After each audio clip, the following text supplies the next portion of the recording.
One time there was a man named P. Johnson. Had a good wife named Mabel, little girl named Ellie. They lived right in Baltimore, Maryland, down East Baltimore. You know where I come from? Lived on Broadway, them big old tall three-story houses. They scrubs them steps 3 times a day, you know? And oh, they was a loving, sweet family, but the wife, she was mighty puny, mighty puny. And one day she called little Ellie to the bed. She said, "Child, don't feel so good.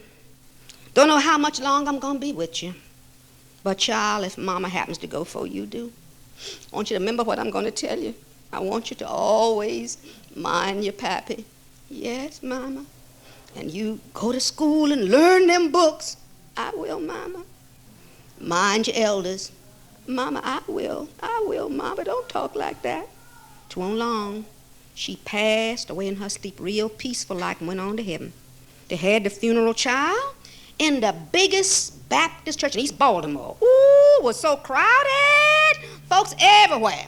Ooh, all out on the sidewalks. And oh, the senior choir sung. And the junior choir sung. And that gospel choir just tore that place up. And then, you know, all her large sisters was there in them beautiful white uniforms, you know, with all them purple satin sashes and all that gold braid on them, marching up and down the aisle.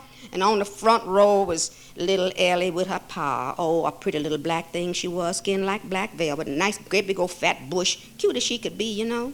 And they had the funeral and they buried that woman. But let me tell you something. She won't hardly cold. For them women in that church was after that man hand and foot. You see, he had a good job down Sparrows Point. Hadn't started laying off yet, you know. And this nice house all paid for, you know. And they was after him just as thick as flies on honey, you know. And oh, one of them husbands, she was the boldest of the lot. And he, poor fella, like most men, you know, got a good heart, but honey, he was weak. He was weak for a pretty face and great big legs, you know. And that hussy, oh, she did have a good-looking face and some great big legs. And she'd come there, "Oh, honey, I'm just so sorry you lost your wife. And oh, I just love you and little Ellie." She could cook, though, that hussy could really cook. And she'd come over there and she bought some barbecued spare ribs and some collard greens, you know, cooked with some fat back and some candied sweet potatoes and some macaroni and cheese and some jelly layer cake. And she bought that there, and she was feeding him, you know, and rubbing his head, you know. And before you could say Jackie Robinson, she had that man cornered off and married.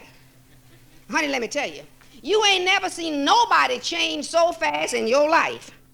First off, went on down to North Carolina and come back with 2 great big old ugly girls. Talking about these her children. He said, "I didn't know you had no children." "Well, you know now, don't you?" And she told Ellie, "Get out that room." Ellie had a lovely little room, you know, with a canopied bed her mama had bought her before she died. Put poor Ellie out that room. She had to go way down the cellar and sleep. But now Ellie's mama was smart. Years ago, when everybody else was turning to, you know, gas and oil, she said, one of these days, they're going to be hard to get. And she kept her coal furnace. And poor Ellie had to go down there and sleep down there in the cellar and take out all the ashes and cinder. So they got to calling her Cindy Ellie. And she had to wait on them big old ugly gals, hand and foot, scrub them steps 5 times a day and work so hard. Now that year in Baltimore, like we really did on last election day, all the black folks come out and voted. And there was a real good black man running for mayor. He was a good black man, and they elected him mayor. Woo, honey, the celebrating went on for 7 days. And then they had a great big inaugural ball. They had to have it 2 nights because so many folks was there. They couldn't accommodate them the first night. And so them sisters was getting all primping up, going to the ball. And poor Cindy Ellie, she could really sew, you know. And that whole week before the ball happened, had her just sewing all them old beads on them dresses, you know, and fixing them up, getting them old ugly girls perms in their old hair, and giving them manicures, even their big old feet, giving them pedicures, and getting them ready for that ball. And she said, "Can I go to the ball?" "No, stupid, you stay here." And poor Cindy Ellie was crying. "I want to go to the ball." Now, she had a godma, her mama's best friend. And she had a key to how she come and heard Cindy Ellie crying. "Cindy Ellie, what's wrong?" "Oh, godma, I want to go to the ball." "Don't worry about it. You go upstairs and bring me the biggest yellow onion you can find. Cindy Ellie brought it. Let me tell you something. This godma, she knowed something, because she was born with a veil over her face. Besides all that, she had a high John the Conqueror root. Used it for good, though, but honey, she knew something, you know? And Cinderella gave me that big old yellow onion, and she put it down there, you know, at the back door, and she waved that John the Conqueror root over there, and there was a fine, big yellow Cadillac just all there, you know? And she said, Cindy Ellie, go up on the third floor, you know, we got a little mouse trap up there, and she brought that mouse trap down there. Two little black mice. Cindy Ellie opened the door. They start out, and she waved that high John Conqueror root over them, and there was two fine, big black chauffeurs, you know, and there was a bowing and a scraping, and there was a there all around that Cadillac. And Cindy Ellie said, but Grandma, look at me. Don't worry about it. And she waved that John the Conqueror root over Cindy Ellie, and honey, them clean rags disappeared. Honey, she was laid back.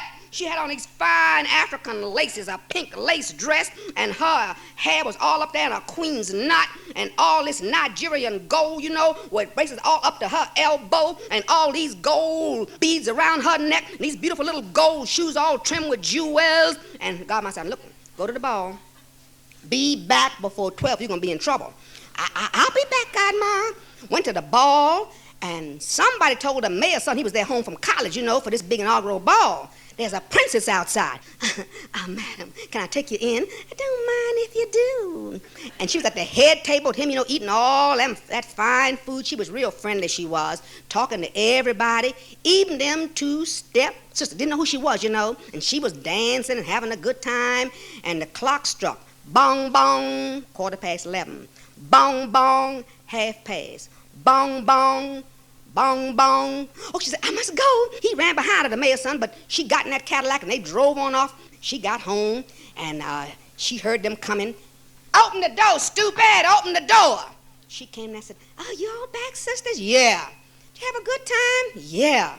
Somebody strange was there. Some old girl, them old funny African group. It looked real good on her, they did. And that man danced with her the whole night. But she knew how important we were. She talked to us the whole night long, she did.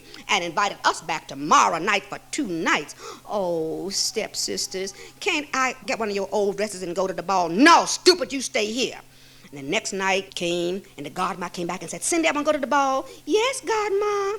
Go upstairs, look in the drawer, and bring me the biggest white onion you can find. And she waved that high John the Conqueror root, and there was a long white Mercedes-Benz trimmed in gold, you know. She said, go upstairs now and bring me that rat trap. 2 great big fat white rats in there. And she waved that root over the 2 fine big red-faced white chauffeurs, you know, in they white uniforms with gold leather boots, and they was a bowing and a scraping to Cindy Ellie. And then she said, now you just wait a minute there, child. And she waved that high John the Conqueror root, and she had on this gorgeous kente cloth from Africa worth over $10,000, and all this great big gelly on her head, and all this gold. And she said, don't forget, come back before 12. I will, godma. Got in there, went to the ball, and the mayor's son just dined her and wined her. And poor Cindy Ellie, been so long she had a good time, she forgot what time it was. And there was the clock striking 12. Bong! She said, oh, I gotta go. And she ran so fast, she ran out of one of them shoes and left it behind. And the mayor's son ran behind her. He asked the security guard, you seen that princess? No, I seen an old raggedy girl. Thought she stole something. So he said, I gotta find her. And the next morning, it was on the 6 o'clock news in the morning, the 12 o'clock news, the evening news, the African American News Report, the Baltimore Sun. He was saying, everybody on the radio, any girl who can wear this shoe, the mayor's son's gonna marry her. It started way out in Columbia, where all them sorority girls live, you know. They tried it on, wouldn't fit none of them. Come on down past Randallstown, you know where them real rich houses are? The black folks moving out there, they tried, even some white girls tried them, wouldn't fit them neither. No, didn't fit them. And then they come on down to West Baltimore on Cadillac Road, didn't fit none of them, come on East Baltimore. And come to the house, they came there, and the stepsister said, oh, let us try. And they pushed, and they pushed, and they tried, couldn't get it on. Cindy Ellie said, can I try it? No, stupid. The mayor said, every girl who wants to try can try it on. And when she put her foot in that shoe, it fit just like a glove. And out of her clean but ragged pocket came that other shoe. When she put it on, she was transformed. And they felt it. Oh, Cindy Ellie, forgive us. We sorry, Cindy Ellie. Don't worry about it, child. Don't worry about it. And you know, she married the mayor's son in the biggest Baptist church in East Baltimore. They had the reception out at the convention center, and she married them two other girls to two councilmen. They lived happily forever after.